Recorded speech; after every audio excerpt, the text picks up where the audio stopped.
Tatlong sospek ang naaresto sa Sulu matapos makumpiskahan ng ilegal na droga na nagkakahalaga ng mahigit kalahating milyong piso. Isinagawa ito sa ikinasang operasyon ng mga otoridad laban sa illegal drugs.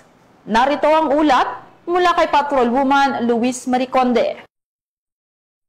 Ang tinatayang 510,000 pisong halaga ng shabu sa isinagawang drug bypass operation ng Philippine Drug Enforcement Agency Sulu, katuwang ang Hulo MPS SPPO, 54th Special Action Company, 5th Special Action Battalion, PIO Sulu PPO, Regional Intel Unit 9, 1st PMFC Sulu PPO, National Intelligence Coordinating Agency, Sulu Maritime Police, PCG Western Sulu, PCG K9 Sulu, Special Operation Unit Sulu, PCG Intel Unit Western Sulu, at Patikol MPS sa PMC Street Barangay Busbos, Hulo Sulu, nito lamang ika-21 ng Setyembre taong kasalukuyan. Kinilala ng mga otoridad ang mga sospek na sina alias Ban, lalaki, 31 anyos, may asawa, magsasaka, residente ng Bungaw, Tawi-Tawi, alias Glenn, lalaki, 34 anyos, may asawa, miyembro ng KAFGO, residente ng Barangay Liang, Patikol, Sulu, at alias Tas, lalaki, 48 anyos, may asawa, driver at residente ng Bungaw, Tawi-Tawi. Nakumpiska sa mga sospek ang 2 vacuum-sealed packs ng hinihinalang shabu na may bigat na 75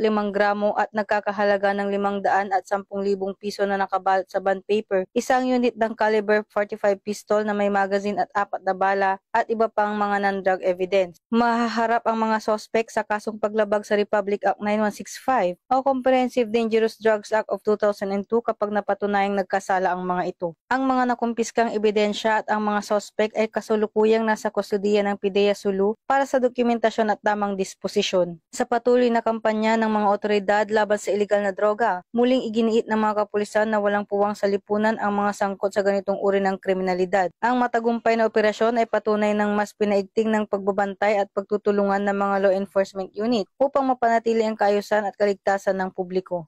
Mula dito sa Zamboanga Peninsula, ako ang inyong PNN correspondent, Patrolwoman Luis Mariconde, alagad ng batas, tagataguyod ng balitang pulis.